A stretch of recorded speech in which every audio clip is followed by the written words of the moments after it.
So, namaste and welcome to Satsang.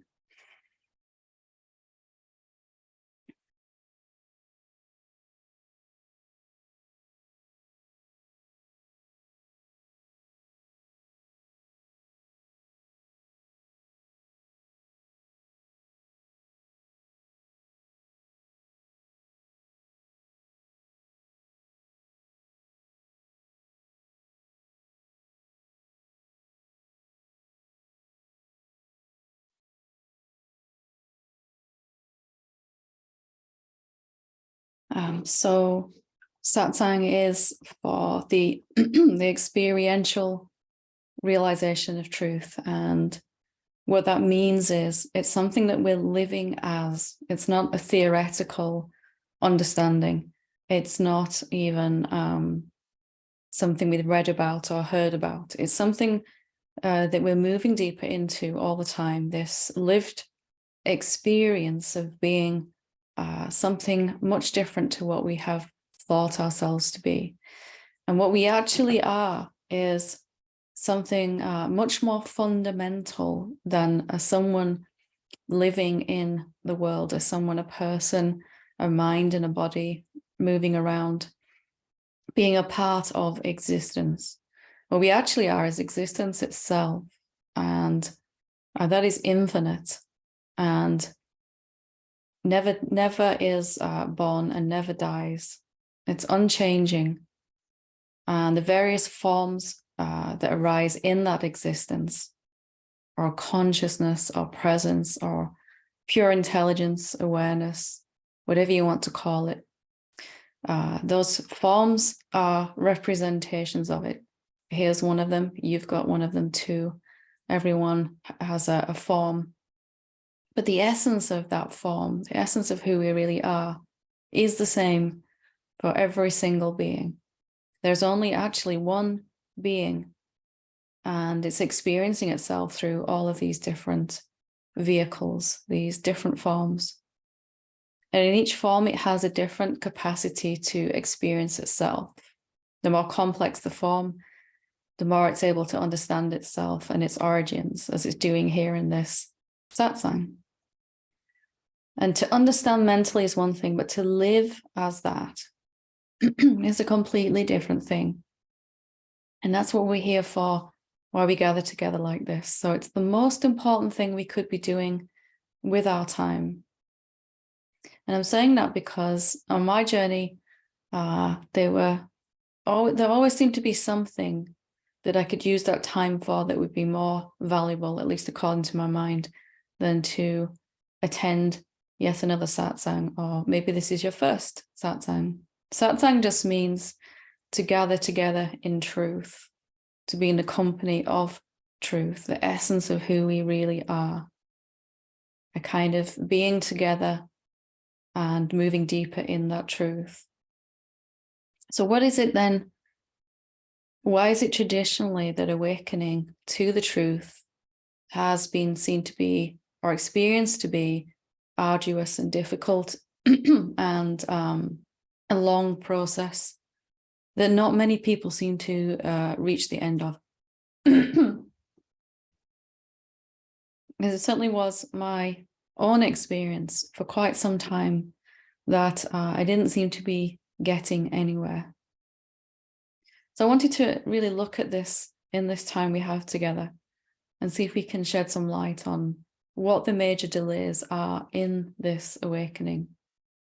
Firstly, let's get clear about what awakening really is, because I didn't know what it was at first. I knew whatever it was, I wanted it, that much I knew.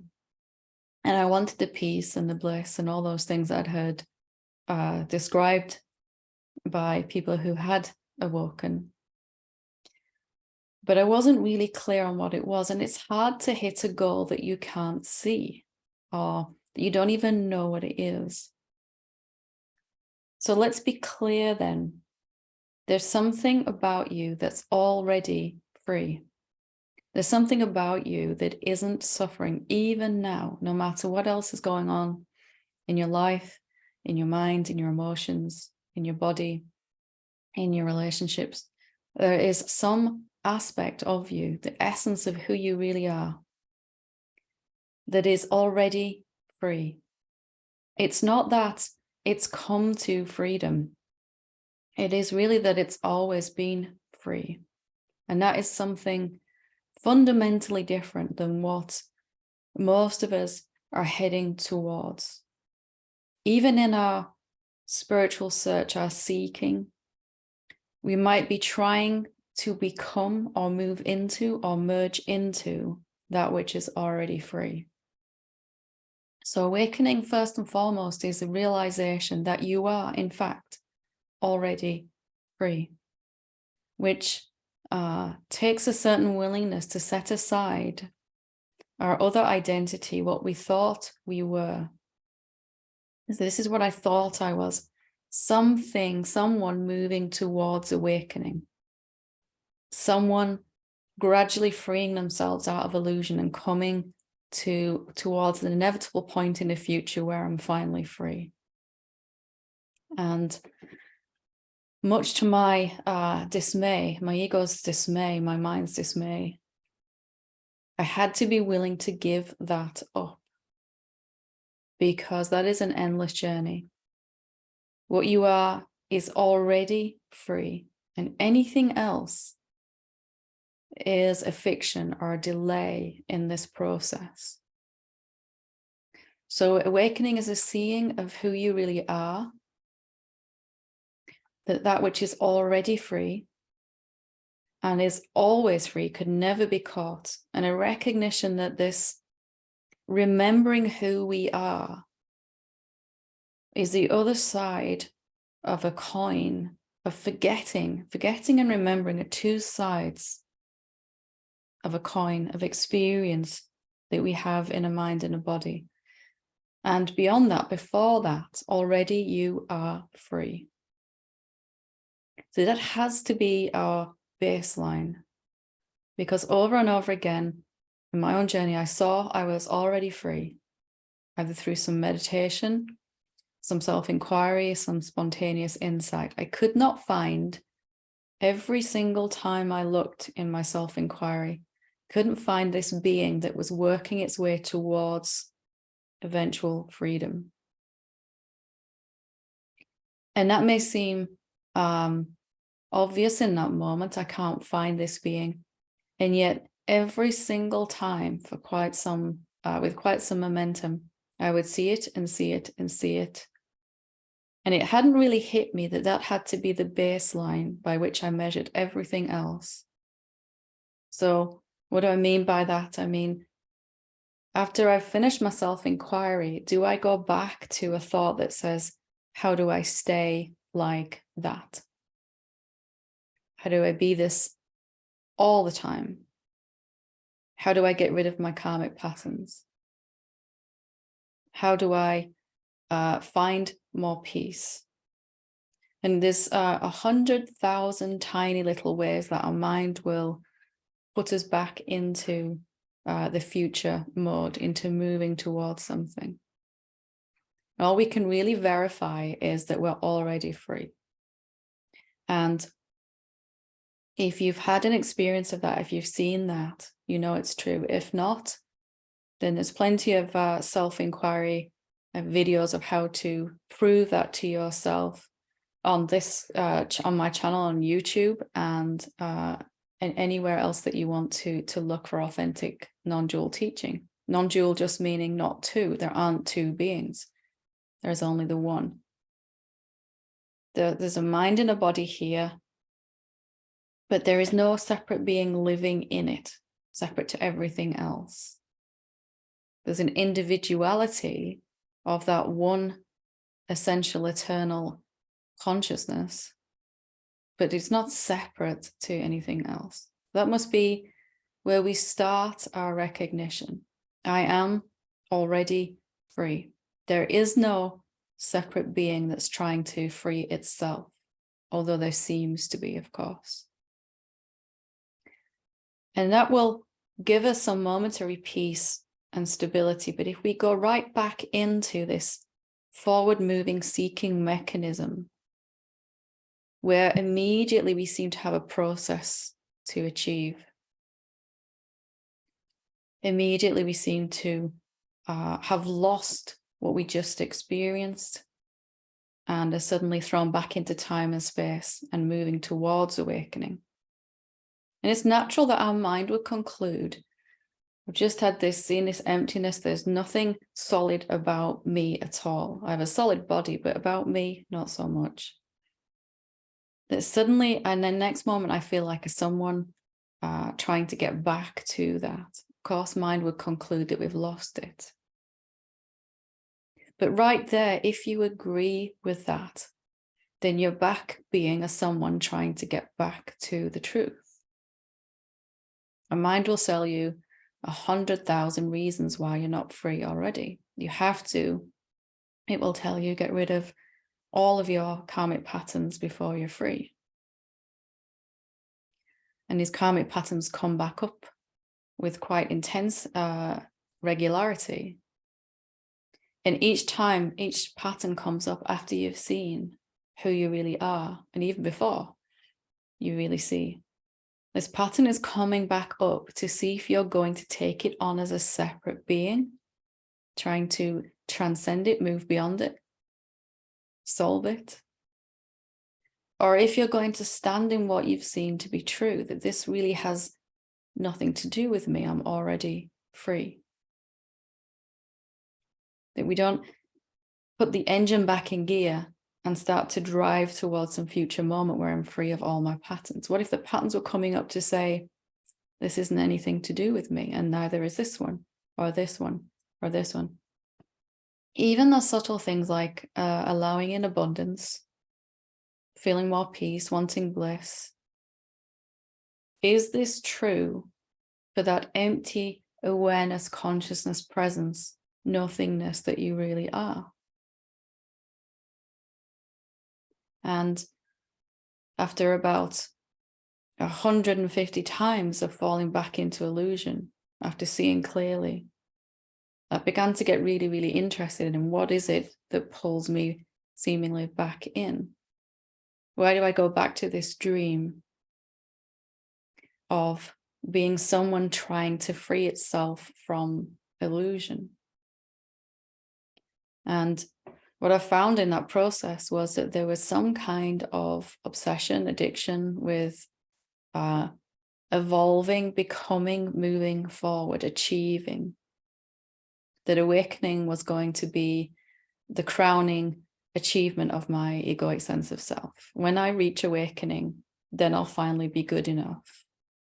If I can awaken to the truth, then I'm obviously good enough, and not until then. But if we've seen that we're already free, we can't find this someone that's on this journey, are we willing to admit what that really means? What does it mean for the rest of our journey? Is there even a journey then? Or is there just awareness being aware and free, and thought disentangling itself? Thought or mind is on the journey, if anything. You're already free now.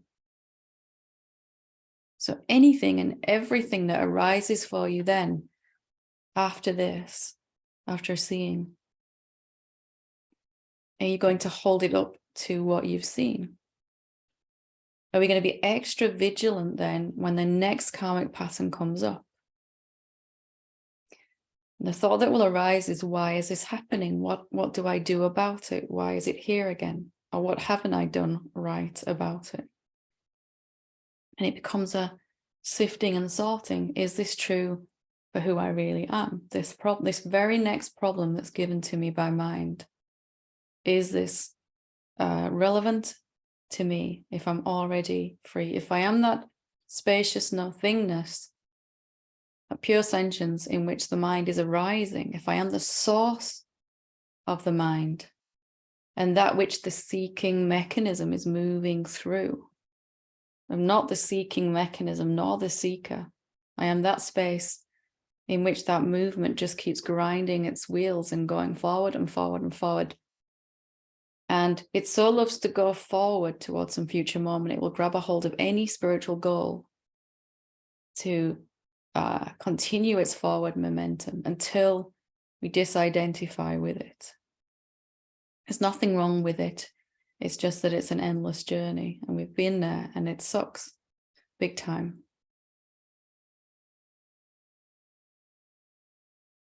So let's have a look right now and see if we can find this seeker of enlightenment, or do we find just enlightenment actually? If you want to follow along and prove this to yourself, you're absolutely welcome. Let's do this now. Let's look. What do you find when you try to find yourself? And when I say yourself, I mean something that is going to be here forever, not anything. There's nothing wrong with our mind and our body, of course, but they're not going to be here forever, are they? We want to find that which is eternal, unchanging, that which is not going to die when the body dies. So, what actually are you? Can you look and see? Can you find someone living in this body? It feels like it. It really feels like it. Something is using this body even now to speak, but is it a someone? What is it that's animating this body, your body, too? Really look, actually really look. This is real inquiry, actually inquiring, not thinking about, actually seeing, looking and seeing. Can you find the seeker, the person who seems to be moving towards awakening? Seems to be there. But the more you try and grasp a hold of it, the more you realize it's not actually. You're not actually what you thought you were. There's a body, thoughts, sense perception going on. All of those are fine. Maybe emotions, maybe sensations in the body. But they're all going to go eventually at some point. So we can't really include them in our definition of what is permanent that we're searching for. So what are you? Where are you? Who are you now? Without a mind and body, temporarily, what remains?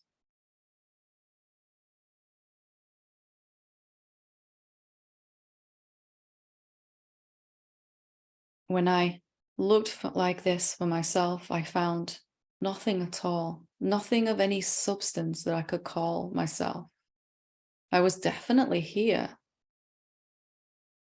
because I was looking for myself. I had to exist in order to be looking.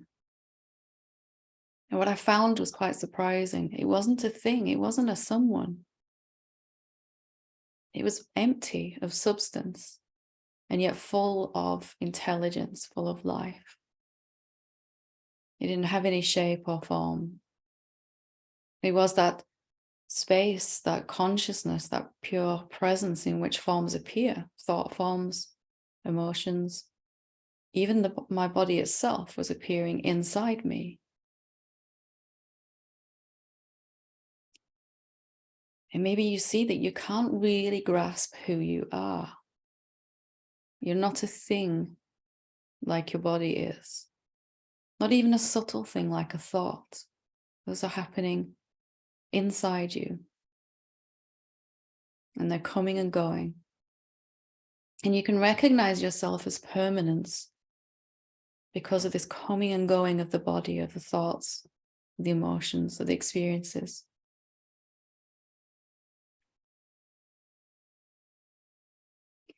Most importantly then, this not a thingness that you really are, as shocking as it might be, can it be caught by the mind? Is it bound? Does it even need to awaken to the truth? Or is it just coming to recognize it's already free. It's using these bodies, these words, these minds to come to understand itself, see itself clearly. I am already free.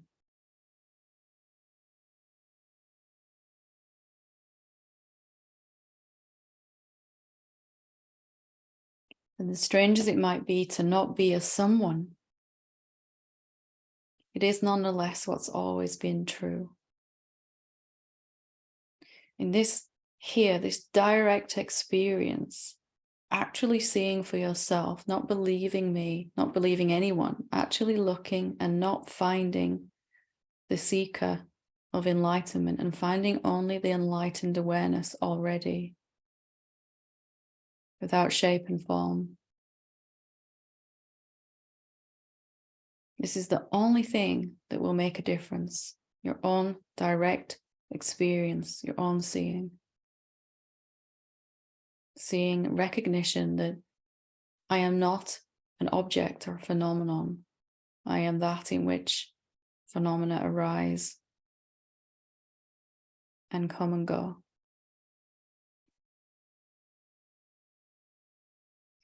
This is your own direct experience. Nobody else can tell you otherwise now. You've got this proof experientially inside, even if it seems to vanish again. You can know with certainty.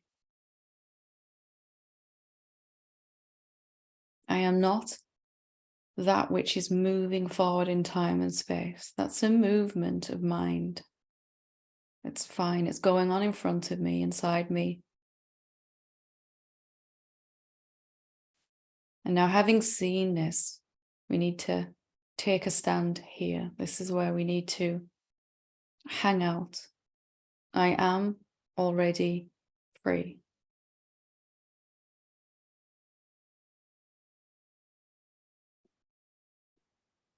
So just taking a moment again to check and see, what are you? Who are you? Might be a little fear comes up at first when you find yourself to be not a something. We've so assumed that this someone we thought we were is the basis of fact. And it can take a while for the full willingness to arise to accept this. But still, that's happening in the mind. You are already free.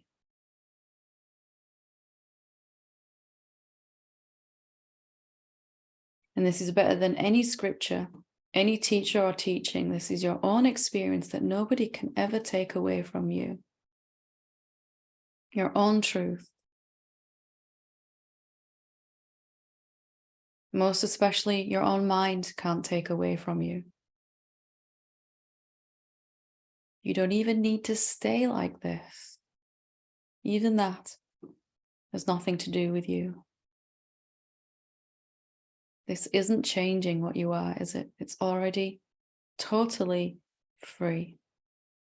Never caught. How would you catch or bind something that isn't really a thing?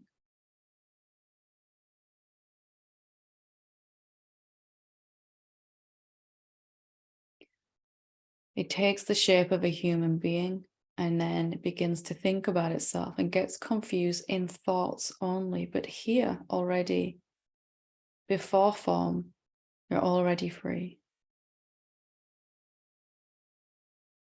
Really, really important.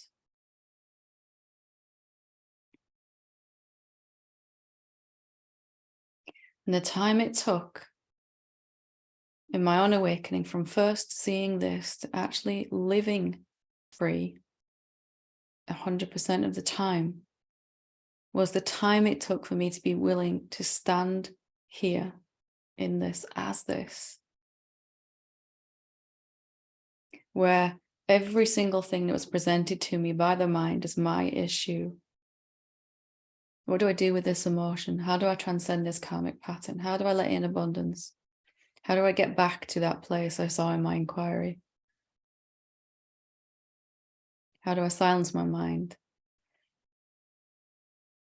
How do I find love? How do I love myself? How do I get bliss? How do I get deeper into awakening? How do I embody this more? These were just my mind's greatest hits of spiritual problems that it would give. And I'm sure you've got your own version that you experience from your own mind. But do they apply to you now? Have they ever applied? Maybe, just maybe, that's why they keep coming back up. Not for you to try to fix, but for you to disidentify with. That's the problem of the someone, of the seeker. And I can't fix that. I don't need to. Do I even need to embody this? Or is that just going to automatically somehow happen as I stand here? So I'm inviting you then to stand here with me as the formlessness, the emptiness, the awareness. And, mind's big last stand, the most urgent problem it will give you is a reason why you can't do this. Perhaps each one is individual and unique, but when I first discovered this, I had 4 young children, fairly young children, a business, all kinds of stuff, debt and, general life stuff.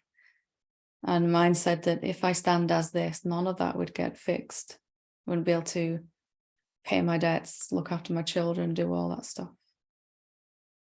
And eventually, even this I held up against, is that actually true? Has there ever been a separate being that's been looking after my children anyway? Or has the one being been taking these bodies, parent and child, and it's all happening as an expression of love that this one being is?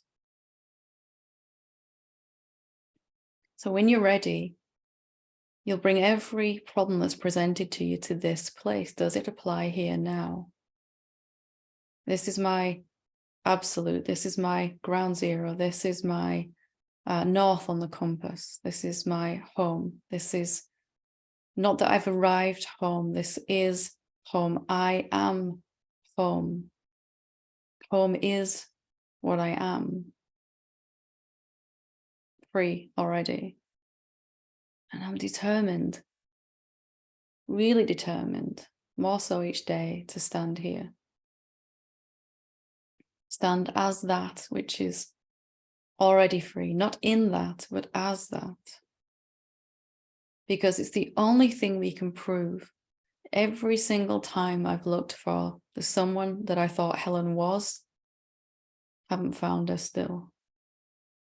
Still seems to be here, but I've looked 100,000 times over the years, maybe more. Not found her ever. Keep finding this no-thingness, this spacious consciousness, this that is the source of all form and phenomena, out of which all form and phenomena are made. So when I know this, I know what everything is. I can look at anything and see it's just as empty and insubstantial as I am.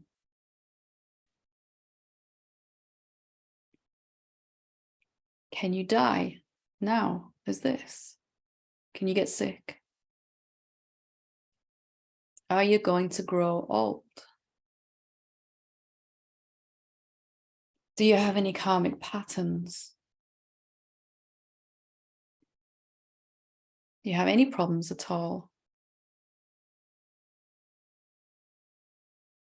And probably right about now, your mind is saying it can't be that simple.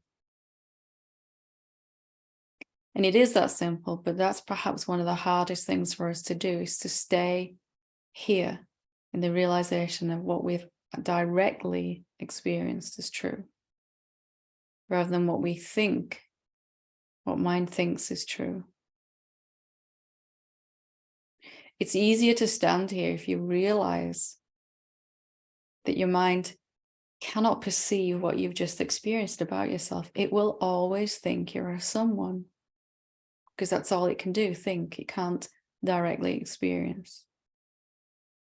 It's talking about the someone as if that someone is who you are and trying to help you. But it's misguided because it can't actually see what you are. Best it can do is think about this insubstantiality, this nothingness. So, however long it takes you to get to this point of absolute willingness, and wherever you are in that is fine. Every time you try to fix a problem that's given to you by the mind and fail to do so, you'll be a little bit more willing or a lot more willing. And after 1,000 times of trying to get back to the nothingness and failing, because I already was it, something shifted inside. Okay, that isn't working. Let me go back to what is true now that I can prove experientially.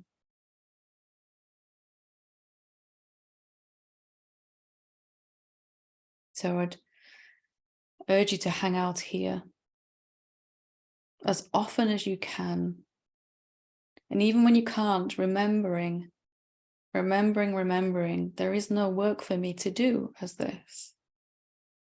Refusing the menu of problems that mind gives you. Because if you pick them up, you try to solve them, fail, and then come back here eventually anyway. Doesn't mean those problems won't get solved or sorted out. It'll just happen effortlessly in front of you. So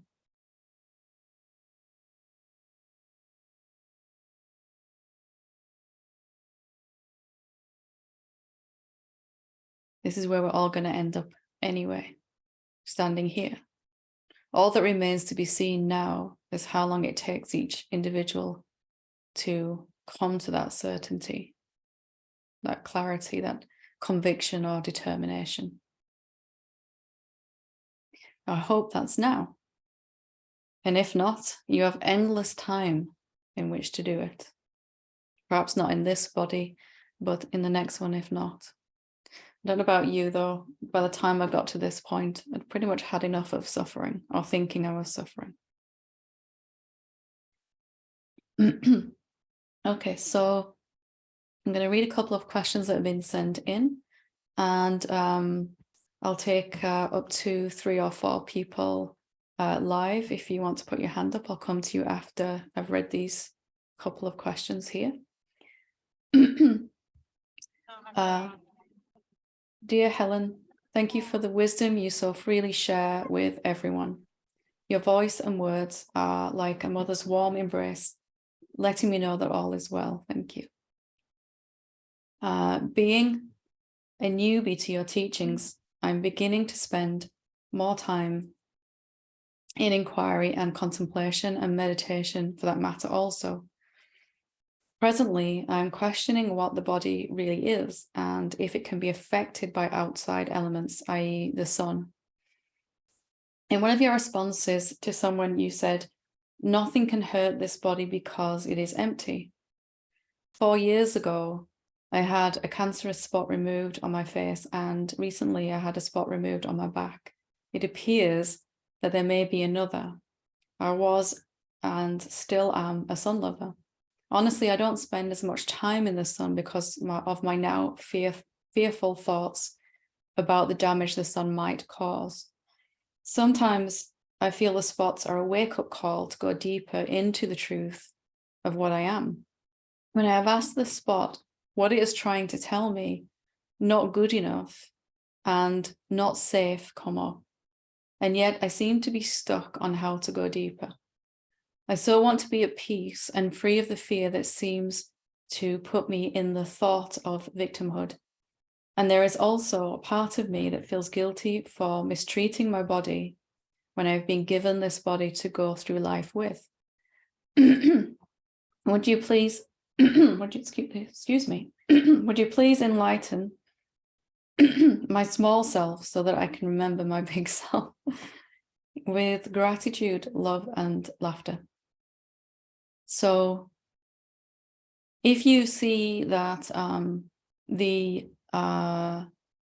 the issue might not be the one that you think here, then you can progress a lot faster in this process. So yes, the body is, everything that arises out of consciousness is empty. It is consciousness. So this is not a body, it is consciousness appearing as a body. So what is it then that's causing this particular issue? What is it that's the root of this? Is it the sun directly? Or is it something different that's affecting you? So this fear for me, of course, do what you need to do to get the body checked out. And of course, if you need some medical advice with that, absolutely go with that, what the doctor says. But spiritually speaking, I would take a look at this fear. I'm not safe, you said here. And fear, we're always suffering from our thoughts about what's happening more than what's happening. So why is it that one person gets 3 or 4 of these things and then someone else doesn't get any? It's got to be the difference in the way that the fear reflects.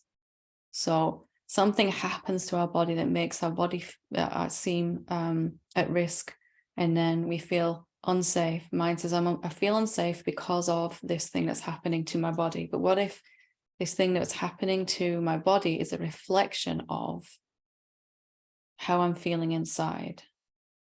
So looking at the fear and really asking it what it wants to tell you.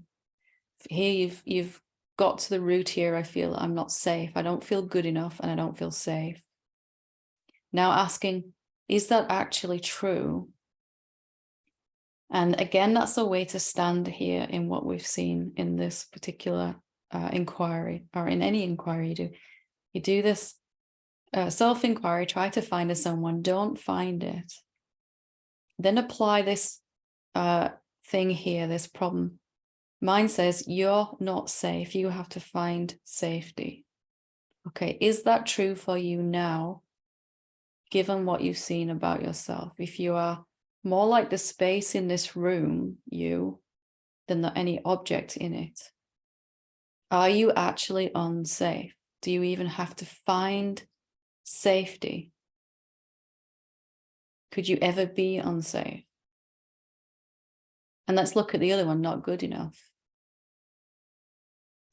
Is that true for you? And has it ever been true? So here is a problem mind gives you. You don't feel safe. You don't feel good enough. You bring this to what you've seen to be true and hold it up in the light of what you've seen to be true. And then we go from there. Is that actually what is true for you? Have you ever been not good enough as this? As an idea of someone that we thought we were, we often felt, and perhaps occasionally still feel, not good enough. But as this empty nothingness, this pure sentience that the universe arises out of, can you be unworthy or even worthy? Has your worthiness ever been in question here as this? So this is what I would, you've done the work, you've brought the physical situation back to the emotion, you've found the belief, and then you've brought this, now you bring this to what you've seen to be true about yourself. Does it apply here?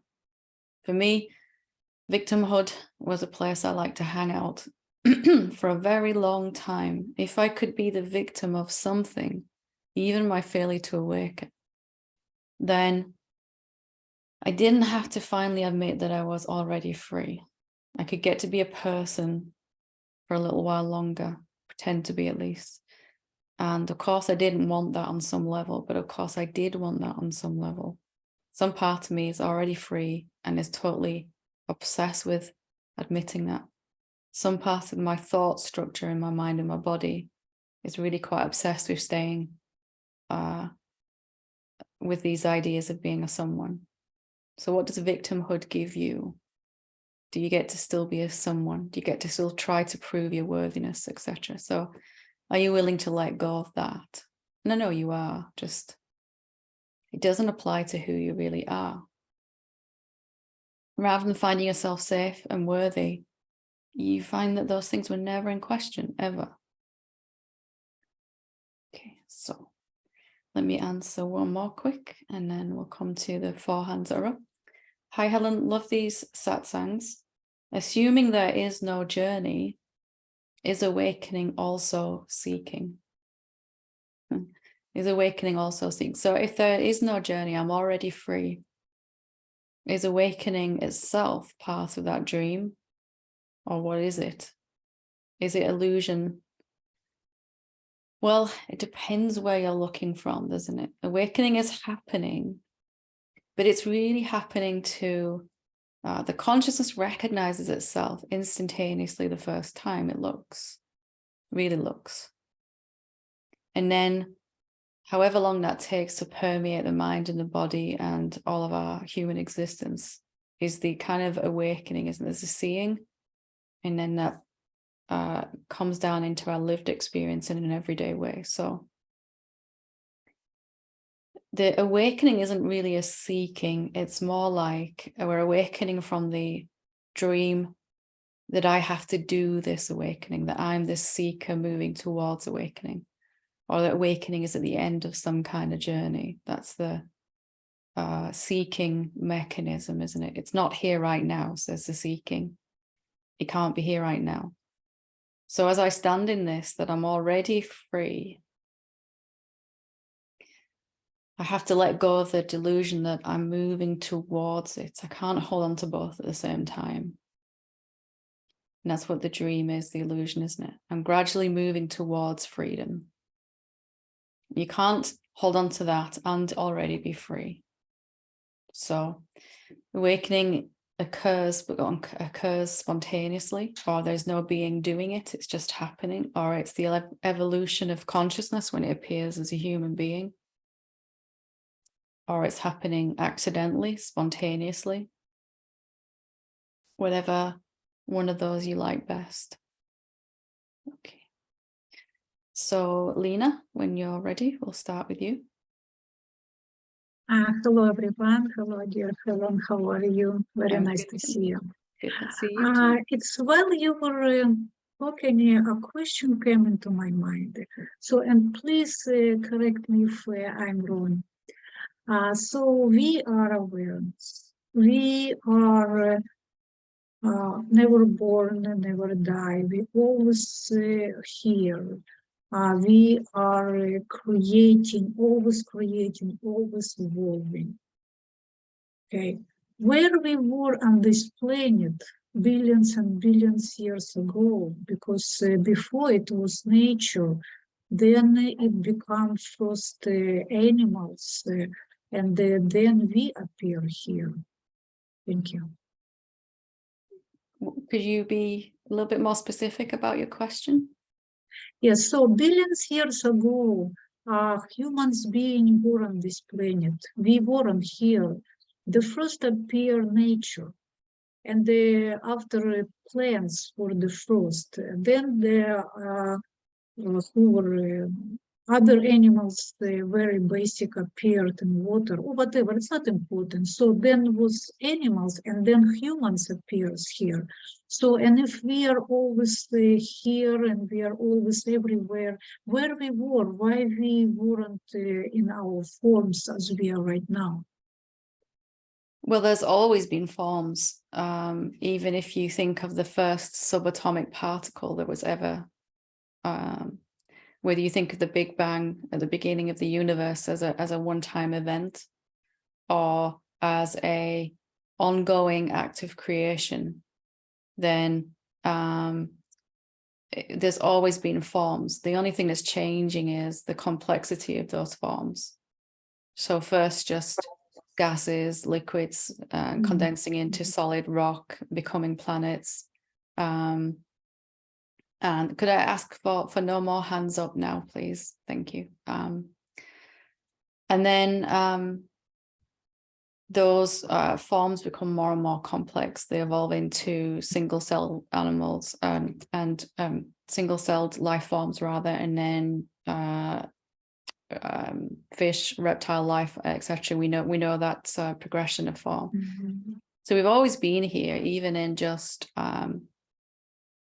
subtle form, and even before the first subatomic particle, we were still here as formlessness.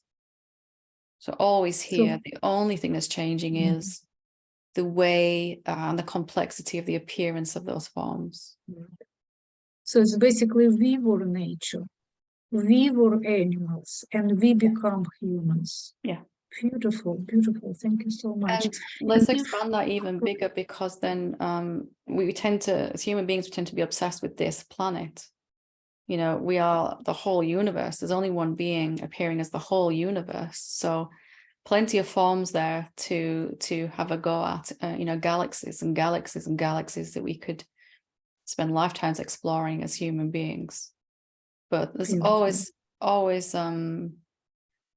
to the awareness that it doesn't matter that the experience of being an amoeba, it doesn't see it as less than the experience as being a human being. It's only a human being that would say that, you know. So it's only a mind that would say that was worse and this one's better. Totally agree, totally agree. Thank you. And if we are one, so does it mean that the animals are creating also? The animals are created. Sorry, could you rephrase that? I would say before I said, and you said it's right that we are always evolving, we are always creating, right? Does it mean that only humans we are creating, or nature creating as well, animals creating as well the reality? Human beings have never been the creator, neither of animals or nature. It's always been the formlessness. It's always been the formlessness. That's where the intelligence is. You could say that the form is, it doesn't have any intelligence of its own in a way. The intelligence in every cell in our body is an expression of the infinite intelligence of the self, the formlessness. That creation is happening and arising out of that intelligence. It's not anything that nature is doing per se. It seems to be, of course, but when an animal gives birth to another animal, it seems like that's where creation happens. But that's just the physical manifestation of the form, isn't it? The actual creation, the urge to move into form from formlessness is happening in the formlessness itself as it moves into form. Thank you. Thank you. Okay, Sri Vidya. Hi, Helen. How are you? I'm very well, thank you. How are you? I'm doing well. Kind of settling down with asking questions in my self-inquiry. I'm realizing that the mind is restless. It wants to do something, so it's kind of... And you get off that horse, don't you? You've got off that horse this week, or since last time we spoke. I think I can see you. You're just kind of like, you know what? That's an endless journey. Yeah, that's true. So the next hindrance that I'm facing now, I feel extremely sleepy, like drowsy to that extent that after my I do it right after I get up from my sleep, but in the mornings, and then it just feels like I'm useless for the entire day because I'm like extremely sleepy. I understand it's some resistance from the mind. What kind of questions can I ask? So after that, I do exercises and all that, but I still feel very drowsy. And does it happen during your meditation or afterwards? Like today when we were doing the meditation also, I was like falling asleep. Right. And what about at other points during is it the whole rest of the day, or is it only in meditation? Yeah. After that, I'm like very drowsy. I sleep. And then, but even then I feel very lethargic, and meditation is supposed to awaken you and keep you alert. I don't know. It does, but there's we've had this idea that we're the seeker and we've got to seek enlightenment, and we've expended an awful lot of energy in the mind and body trying to reach something that we already are. So when that starts to hit home, I actually already am what I'm trying to get to, that's an impossible journey, like we were just saying. Then the seeking mechanism, at first we just detach from it, and then it starts to fall apart, the seeking mechanism, which is a good thing. And the body, it's been like held, our body has been held by the mind, driven by the mind in this relentless forward motion, trying to change ourselves into something that we think we need to be, in this case, the formlessness. But when that starts to break down, this trying to be anything other than we are right now, and actually just resting as we are now, then the body can kind of finally go, oh, because it's been held in this tension of this idea that I'm a separate being is the cause of all terror and fear. And most of us have done everything we can to avoid feeling that until we get on the pathway. So this fear comes up and out of the body. And as that begins to leave, the body just kind of relaxes. Yeah. Yeah. And for me, it felt like I was, I think there's a period I was sleeping 10 hours a night. And that was not like me at all, even before awakening and falling asleep, watching telly on an evening, stuff like I've never done before. Random, yeah. And then falling asleep in meditation, all of it. So, but it only lasted a while, and there was a sense that my body just needed the rest, because now it could finally actually sleep. There's some kind of the effect of the fear, the terror that's been trapped in ourselves by this idea that we're a separate being, that we're born and at some point we're going to die. It's terrifying. And all of our efforts have been to suppress this fear, to avoid looking at it, this existential fear. So when we finally realize that's not true, we're not going to actually die, we finally stop exerting this great amount of energy that we've been doing for so long, and we don't even realize we're doing it. And in that, there's this kind of, actually, I'm quite exhausted on my body. My body is quite exhausted. And so I'll just let it be. Yeah, if you get an inkling that it is resistance, then you can just ask that question: is it resistance? Am I avoiding? But it doesn't sound to me like it is, because you're doing your practice anyway, you're getting clearer.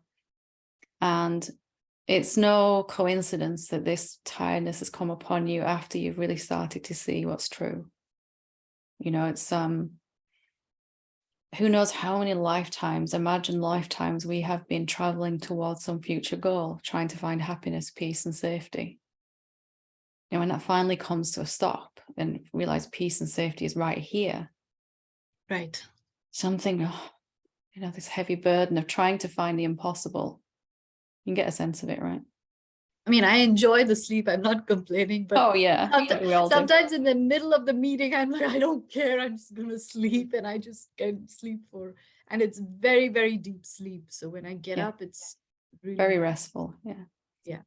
If it carries on for more than a week or two, maybe just ask and see, is this resistance now? But it's just, plenty of rest when you can, plenty of water, let your body flush through what's, the toxins from the fear out of the system.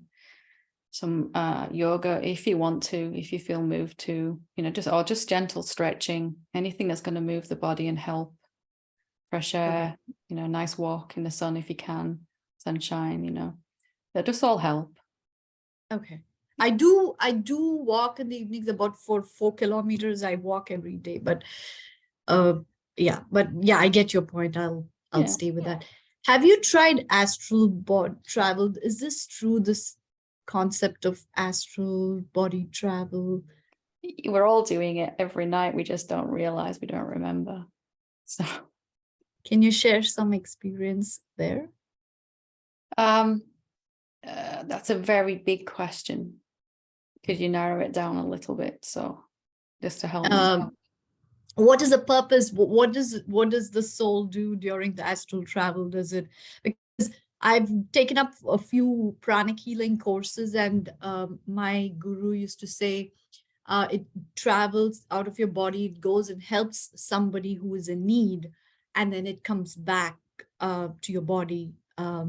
So that's where you meet people when, out of coincidence, you just meet someone who comes and helps you when you're in trouble, and then they disappear. Mhm. Those are basically astral body figures who come to help you, and then they go back. So you notice how you talk about your soul as an it and not me? Can you see? Still identifying as a body. And I'm only pointing that out because that would help to answer the question, what's the purpose of it? Well, it's first and foremost, that is the individuality that you are. You are everywhere as the formlessness. And then you've appeared as this energetic soul or astral form, whatever, an individuality, but not separateness. And you're doing it whatever you're doing as that astral or soul form is exactly the same as we're doing here in satsang. We're evolving, understanding, coming clearer. There's that backdrop of formless, empty intelligence that's already free, doesn't need to evolve. And then it's taken a subtle energetic form of a soul, not separate, but individual. Those aren't the same things. So it's always learning and evolving. So you might go see sages that have left their bodies previously already during the night, when the body doesn't need, or when you're not looking through the body, the physical body. Yeah. All kinds of reasons, just because it's fun, or to learn something, or to see someone that you were with in a past lifetime, or, you know, all kinds of reasons. That's a very whole interesting. huge subject, you know, that perhaps we'd take a whole satsang to discuss.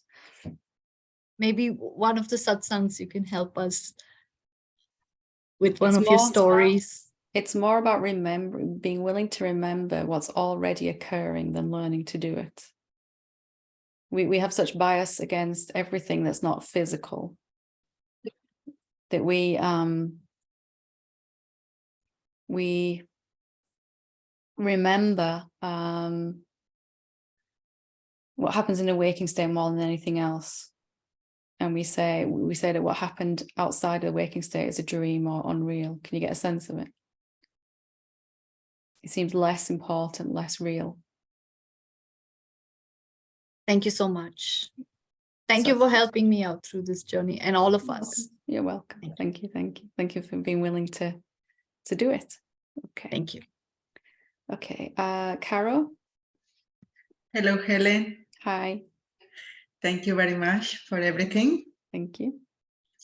I would like to ask you for some tips because I have similar experience that the previous lady.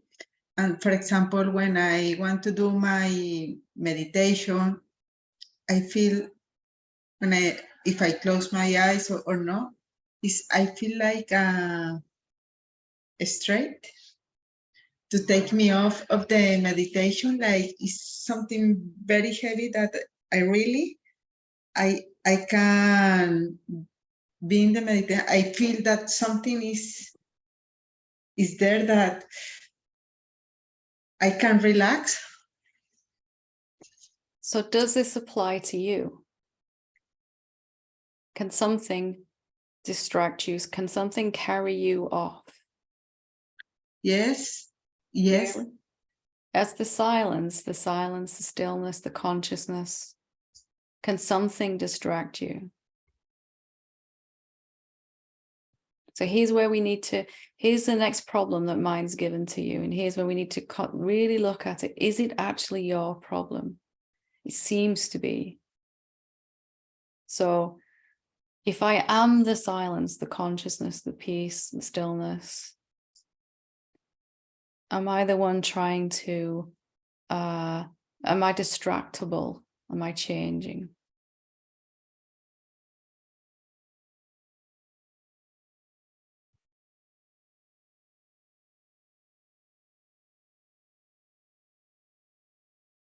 the correct answer is not okay. But it doesn't But help you in the moment. Yeah. because, yes. So what is getting distracted then if it's not you? That's perhaps a most important thing, is if I'm not distractible, if I just am, Yes, what is it that's actually getting distracted? the mind, but it's like The attention. attention.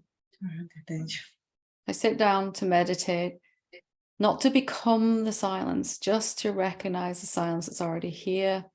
I listen to the silence. There it is. Next thing, something's pulling my attention. Something, I don't want to do this anymore. This feeling says, and there's some dog barking and the kids are fighting, and you know, there's this tension in the body and whatever's going on. Is that happening to the silence though, or is that the attention that's pulled? Because they're different, aren't they? Is the attention. Yeah. And is that necessarily something going wrong? Attention gets pulled to some other thing than the silence or the consciousness or the awareness, whatever we're calling it. Can you just bring it back? Yes, but for example, when I am doing the meditation is almost like this sometimes. Like How about like this then? Or like this, right? Put your feet up, yeah. If you're not, if you're already free, if you're already the awareness, are you the one trying hard? No. No. You're watching this movie called I'm really trying to meditate here. Yeah, right? Can you see? Yes. Something is trying hard to meditate. Something's like really exerting a lot of effort. But is it you? Yes, but for example, why when I listen to you, it's like I see the silence. When I try to do this, I don't feel the same peace that you can transmit. Then I didn't have any complaint about this. If I feel peace, if I feel. Are you any different to me?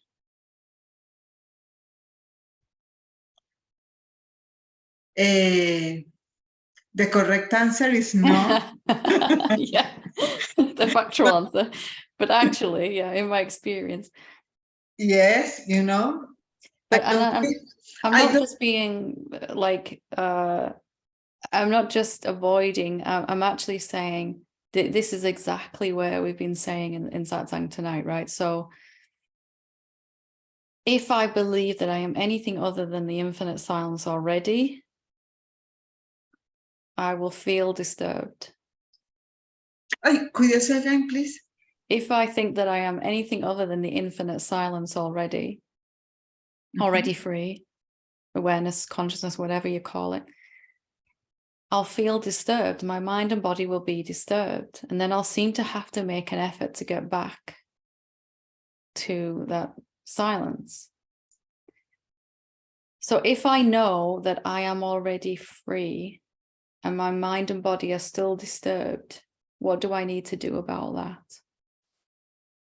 What can I do about that, if anything? So I've seen that I am free. I've seen that I'm free. And body's sitting there in meditation and it's frustrated and it's restless and it's distracted and the attention's all over the place. What do I do? Doesn't matter. Doesn't matter. How can I feel that this is the problem? I don't feel. Stop trying to change what you can't change. Let the body just be restless. Let the attention go everywhere. You make no attempt to change anything because you can't. You're only the awareness.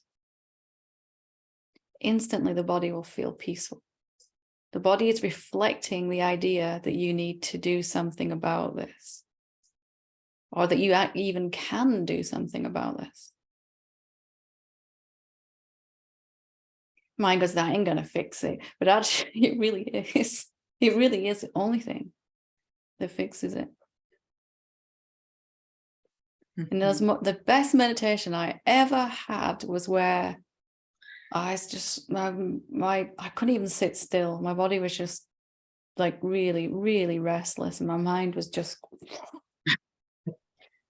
tsunami. And eventually I just give in. All right, I'm just gonna sit here for 20 minutes and, you know, no peace today, no bliss. Next thing I know, an hour had gone. An hour had gone by just because I gave up fighting. Or I realized I wasn't the fighter. I remembered. So. Okay, this is the last one, sorry. Sometimes I listen that, for example, you have some situation, and when you do the contemplation, the first point is don't try to change this situation, okay? And just do the contemplation, but I don't know how can I get to this desire to change the things, to be the doing, or to get something, or this kind of things during the contemplation or in anything, because I really have a very big desire to change something or to get something, Yeah. but it doesn't work. And I don't want to do the meditation for that, but it's something that I feel I really, really want this, please. That's one motivation, isn't it? There's one motivation. If you do some contemplation or meditation or self-inquiry, there's one motivation that says, this is going to get me peace or abundance or whatever, right? It's going to get rid of that horrible person out of my life or whatever's going on. And that's the motivation coming from the mind, and that's okay. There's also another motivation from the infinite awareness. This is going to show me I'm already free. So don't fight with that desire, that urge. Something wants that and it's okay. But there's also that within you, that is you, that's just wanting to recognize it's already free. Of course, something, if you think that you're suffering, of course, something is going to want to change that, isn't it? Of course it is. And it doesn't matter. Just let that desire be there. Don't try and get rid of it. It's just another answer in the contemplation, isn't it? Yeah. Thank you. It's natural that you'd want to change your outside world at first, but even that'll fall away, and it'll change anyway, but it won't be because of anything you've done. It'll just be because you're living as a self more.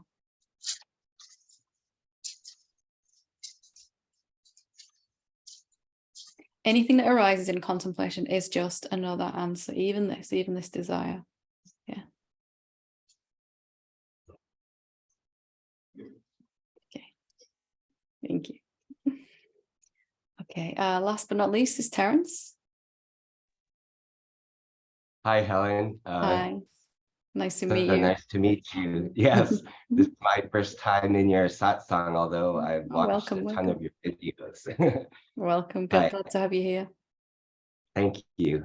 I was wondering if I could ask you two questions. One is about one of a practice you talked about, and the other has to do, I guess, with Kundalini and energetics, which is something I haven't really heard you talk very much about. So I'm not sure if I'm allowed to ask that. But Yeah, absolutely. I do tend to talk about that with students who've been there a while, but in my own experience, I tried that way first to work with Kundalini, and it didn't really work out for me because I didn't have the experiential understanding of who I am as a framework to guide me through that energetic awakening process.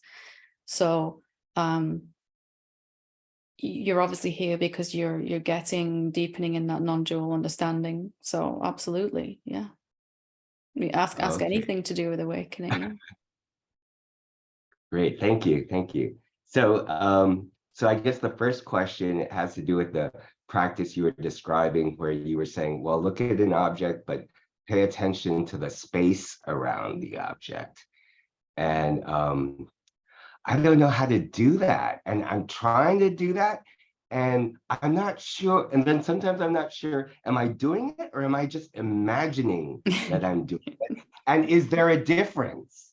And I can't tell. And it just ends up into a whole bunch of confusion, and it can get very frustrating. And I really can't tell, am I doing it? Am I imagining I'm doing it? And is that the same thing? I don't know. Let's do it right now. Should we do it right now? Sure. If you want to, yeah. So if you just take your hand as an object and just notice that your hand is appearing in empty space, isn't it? There's empty space around your hand. There, you did it. You did it just like that. So there's the solidity of your hand, and then there's empty space around it. So now just putting more attention on the empty space. Your eyes are still looking at your hand, but you're just aware of the space around it.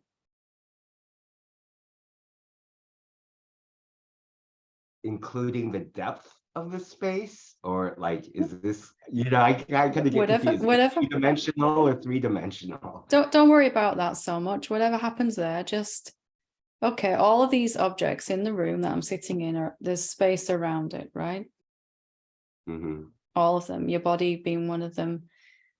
And just when I put attention on the space, I notice my body responds somehow. It starts to calm down a little bit, starts to slow down. And naturally, attention will wander back to something appearing in that space, like a thought. Oh, I'm getting this now. This is, or I'm really confused. I can't do this, or whatever objects come up. But just any object that your eyes rest upon, you just notice it appearing in some empty space, something that isn't substantial. The object is substantial, but what it's appearing in isn't. And what we tend to do as human beings is put all of our attention on the substantial and very little on the insubstantial. We label, it's just empty space, it's boring. Why would I even put attention on it?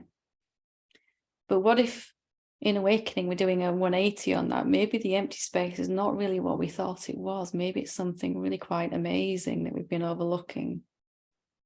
Maybe that's more like what we are than even this body. Just like that, notice the object and notice the space. And then just coming back, noticing the space again.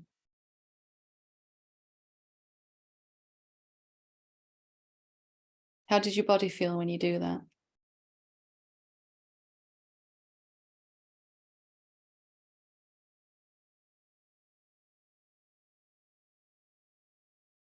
It tingles, but I tend to have that was my next question. I have very strong Kundalini experiences like all the time. And that was the next thing I want to add. But it does, like when I try to focus on space.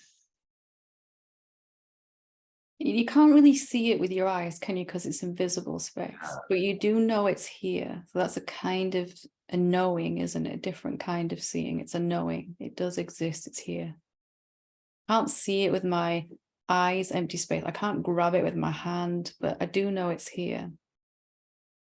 And your body kind of responds and says, yeah, there's something here for me when I look at this, when I put attention on this.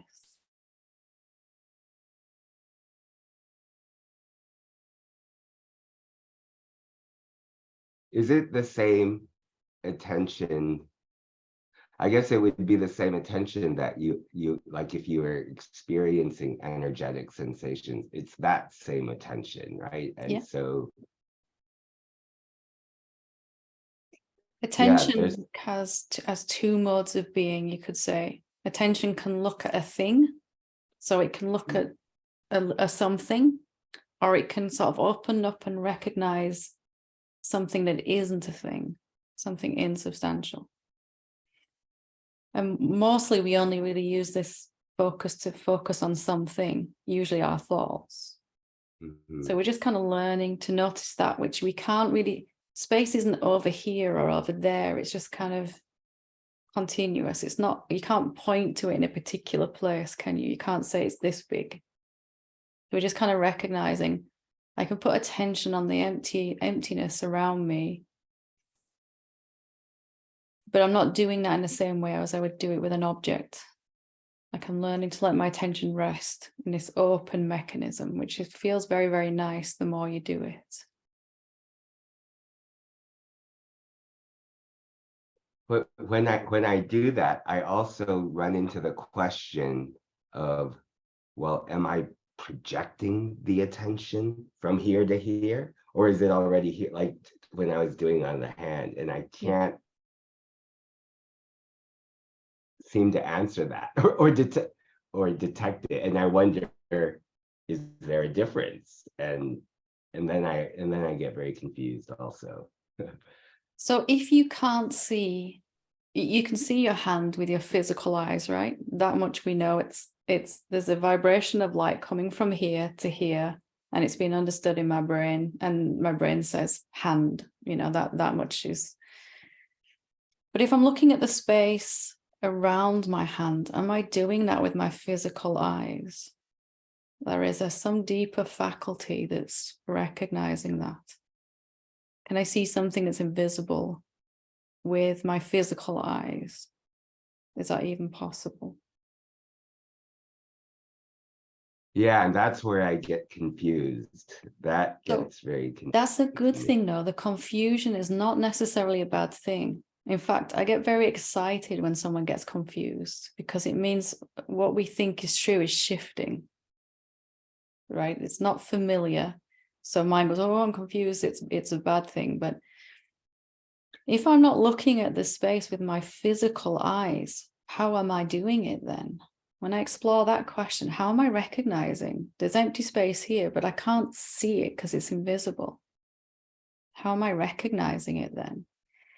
And if you just play with that question, not necessarily needing an answer right now, just how am I recognizing it then? Just right now with me here, how am I seeing something that has no shape or form? How am I doing that? You might find that your body begins to also sing and resonate, because we're not coming from the assumption that I'm using my body.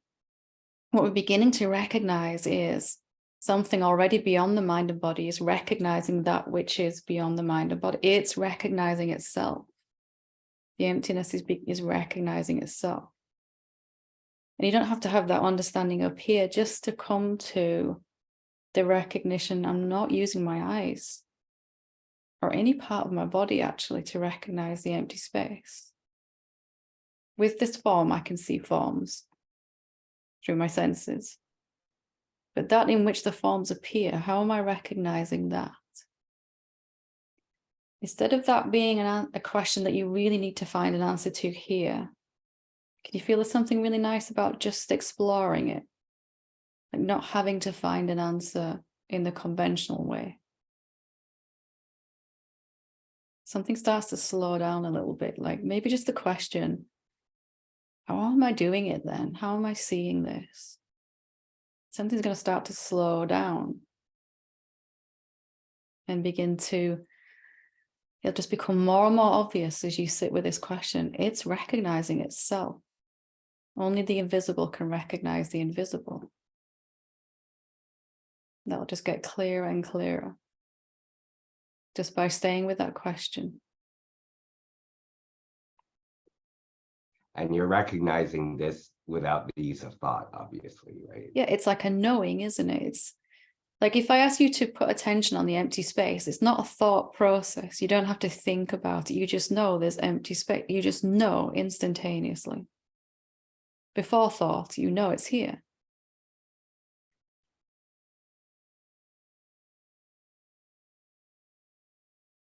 Something knows already.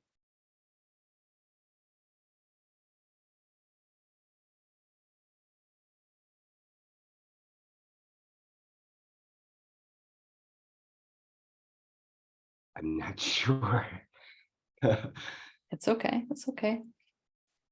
If I ask you, is there empty space in the room that you're sitting in? Is there any empty space in the room? What's your answer? I would say yes, but that's coming from the mind. Is it?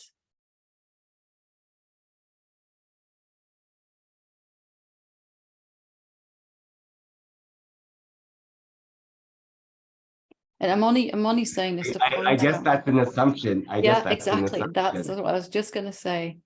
We're so used to the reference library of mind that we automatically assume it's mind that's recognizing this empty space. But what if it isn't?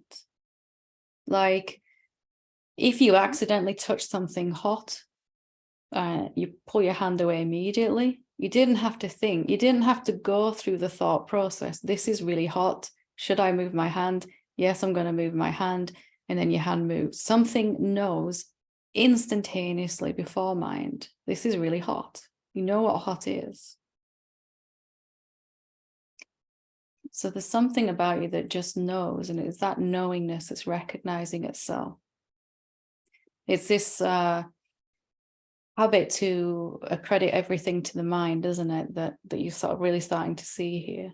That's why I'm just sort of slowing it down and saying, well, is that actually what's going on?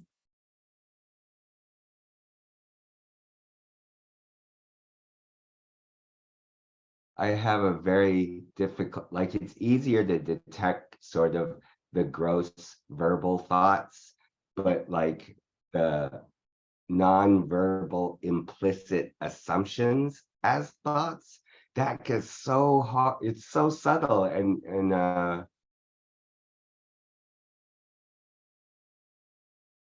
it's so hard to distinct.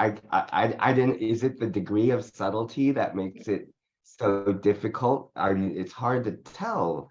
Yeah. Even in questioning assumptions, it's But the very difficult. questioning the assumptions is all that you can be responsible for. Let the answers come to you.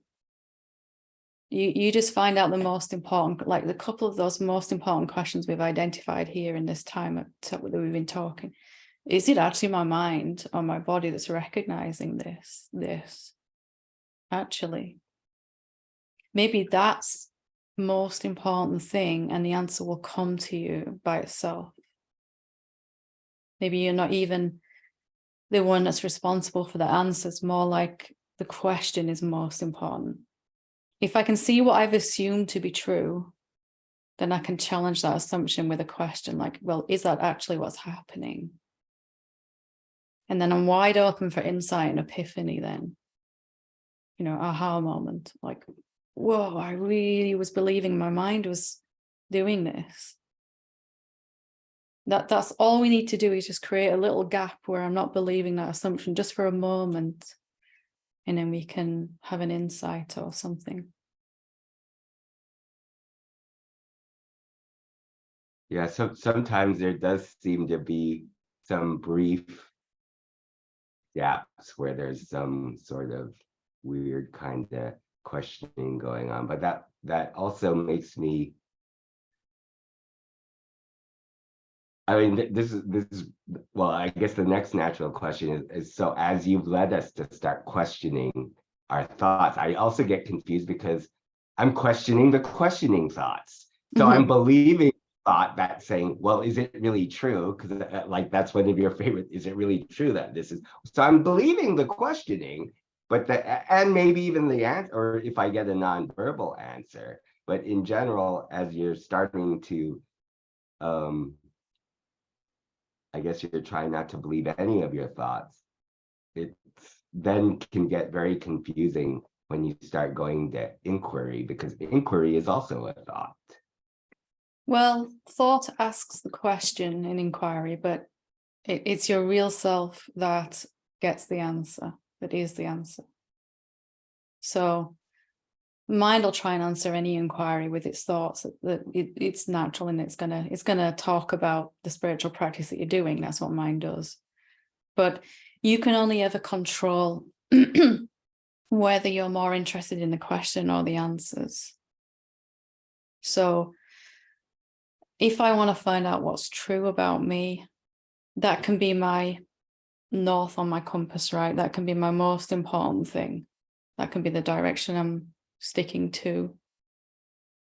And I'm only going to settle for a direct experience, a realization. Anything else that comes up in the way of an answer is fine, but it's not going to satisfy me. So I'm not making it wrong, but I'm just going to stay with my question until I've got a really direct, till I know, till I've had some kind of shift inside myself. That's kind of what we're looking for. So finding out what the most important question is and then sticking with that was what took the time for me. And just trying to sit until you get a non-thought-based answer. Yeah, you'll get thought answers, you'll get emotions coming up as answers, you'll get experiences, you'll get energetic stuff going on, all kinds of stuff. But the only answer that's going to really satisfy you permanently is some kind of deep-seated knowing, like absolute certainty. Let's see. So you just stay with the question until then. Not like a mantra, I'm going to, it's just like, I'm going to keep coming back to it gently and gently and gently. See if I can go deeper into the answers, into one answer that is just, where it's not a thought process, it's just obvious. This is what I am. I see. Okay, I'll try to work with that some more. Yeah. Then, well, and maybe my next question would also help me in the same thing. So I experience, so since I started doing body scan meditations, I started feeling a lot of tingling sensations, right? Similar to like the pins and needles feeling you get when you've crossed your legs, sat cross-legged too long and stand up, that kind of thing. And I guess maybe my first sort of, I don't know, shift, or if you can call it that, was because I started to perceive these sensations as being outside of my physical body. And at first I just interpreted, oh, my brain is trying to map the sensation to a physical part of the body. It's having trouble doing, unless I visually look at the body, it can't really do it. But then I started I perceive them as if they're next to me, they're around. And that was like my first, the first time I ever had the sense that I might not be my body, my physical body. Yeah. And that happened a couple of years ago. But since then, I practiced feeling that, and I feel these sensations a lot. And I was wondering, well, what is the significance? How I can develop that into practice? Because I also feel like my sense of self is very much correlated to these sensations. In fact, sometimes I feel like I am this sensation. And so I've had these, I guess, those kinds of experiences. And I've tried to find guidance on that, and there isn't a lot you can find. I mean, because what, I guess, first of all, they're very hard to describe because you're talking about sensations happening inside your body. So it's hard to communicate that to another person. But yeah, I experience a lot of this tingling stuff, and it's like, well, how, and it seems correlated with the sense of self. And I don't know, how can this be developed into a practice? Can this guide me into seeing something deeper? How do I use that? Can you help me? For me, it was more about including every way that I could experience myself. So I'm not just this body. I mean, the usual place we stop at is I am this body and what's going on in it. And then as we were talking about, there was more subtle experience of things going on outside the body. So on an energetic level. And then I thought that's what I was. There was a sense of self in that, as you said. And eventually, I stopped trying to decide what I was, and I just started to try to open up and include, is there any more to me than that? This is what I've experienced about myself already. Is there anything else that I can experience about myself? So I'm including all this I am my thoughts, I am my emotions, I am my body, I am my soul, my energetic experience, I am everything that's going on that level too. Is there anything else also? And gradually began to become aware of this nothingness, this emptiness, this consciousness that we've been talking about, or space as we've called it here, you and I. So just accepting that these are all different ways you can experience yourself. You can experience yourself as vast emptiness, nothingness, space. You can also experience yourself as energy, a sensation. You can also experience yourself as a physical body, as thoughts, as emotions, just including all of that into who you are. But it's always learning to always stay open to all the ways you can experience yourself. As human beings, we tend to pick one as the right one. Okay, the soul is more important than the body, or the consciousness is more important than the soul. You know, we trying to pick one right one out of all the ways we can experience ourselves. What if they're all just here to be experienced? I can experience myself as these tingles. I can experience myself as this hand. I can experience myself as absolutely nothing at all and being everywhere all at once. And just not deciding which one of those is right or better, which is what we usually try and do, isn't it? Mm-hmm. So if you experience a lot of these tingles, and often they're with contractions, tight contractions in the body, and when you feel these tightnesses, it seems like that prevents you from feeling the sense of openness or spacious awareness that people are always talking about, and it tends to strengthen identification with the body, it feels like. And and as I've kind of gotten into this process, I understand, like, you know, trauma often does that to people if they've had experiences like that. And is that an obstacle to I guess perceiving the open spaciousness of awareness, while at the same time feeling contractions and tightnesses? It becomes very again confusing and difficult to discern. If you can approach it one of two ways, both of which have really helped me. The first is just to say, well, I am this contraction too. This is also how I can experience myself. And then keep asking, what else am I? Which other way? Or you can recognize that the contraction is coming from some fear response, some kind of trying to hold on to my sense of identity, who I think I am right now, who my mind thinks I am right now.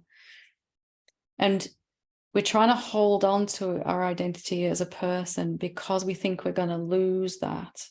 When we see the greater picture of who we are, our mind says we're going to have to lose this small self completely.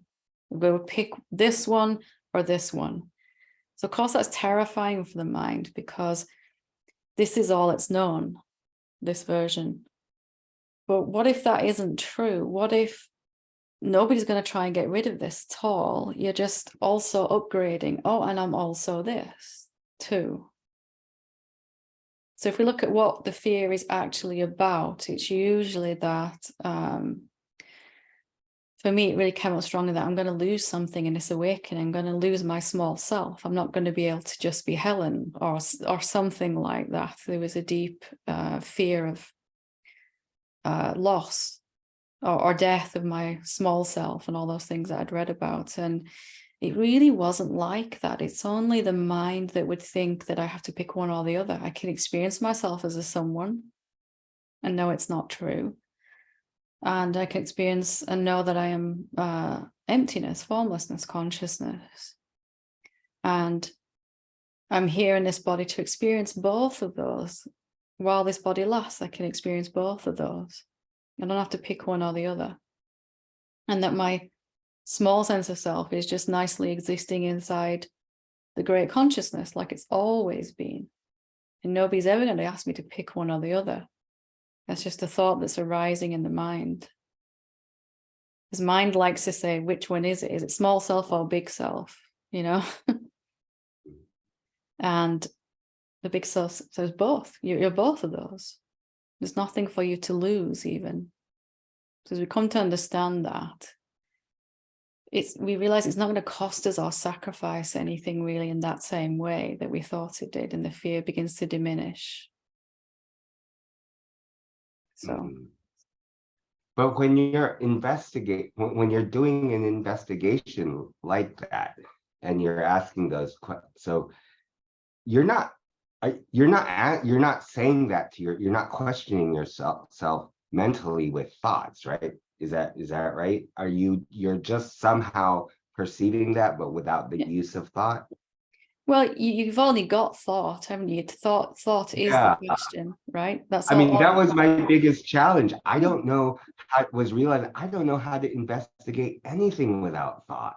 I have to use thought. So that's there's some videos on the channel on the core teachings on YouTube, on my channel on YouTube, on contemplation, about exactly how to do this. So thought asks the question, is this really true? And then my role then is just to be open to all of the answers that are going to come. So thoughts, mind's going to try and answer that question. Emotions going to try and answer that question. Experience. But there's also going to be an answer to that question that's an actual direct knowing of whether it's true or not. And that's not a thought. It's deeper than thought, before thought. So we've only got thought to work with, and there's nothing wrong with that. It's an intelligent use of mind, actually, to ask an intelligent question. And then just staying with that question until we get some experiential answer. Okay, thank you. Yeah, I did watch that one, but I'll watch it. I'll watch it. Yeah, again. it's just thought is the jumping off point for an investigation, the launching pad. And then our only role then is just to be open until we feel some kind of knowing, a deeper knowing of what's actually true. That doesn't come from trying to figure it out. It's not a figuring out process. It's something in the heart that's deeper. You don't need to do anything to make that happen. You're just coming back to the question every now and again, reminding yourself with a thought, is that really true? Then later, well, is that really true? And then you're just open.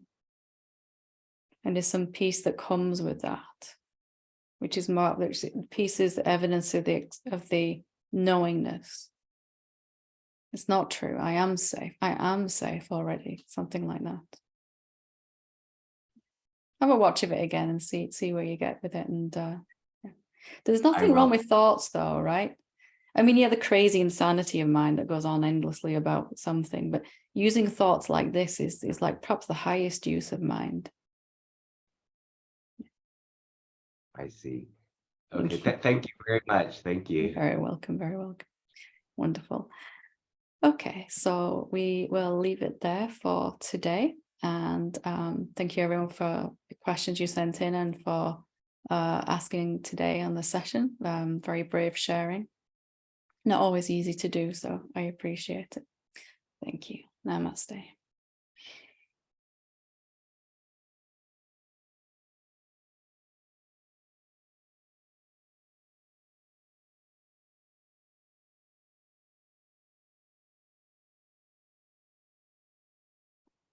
Wonderful.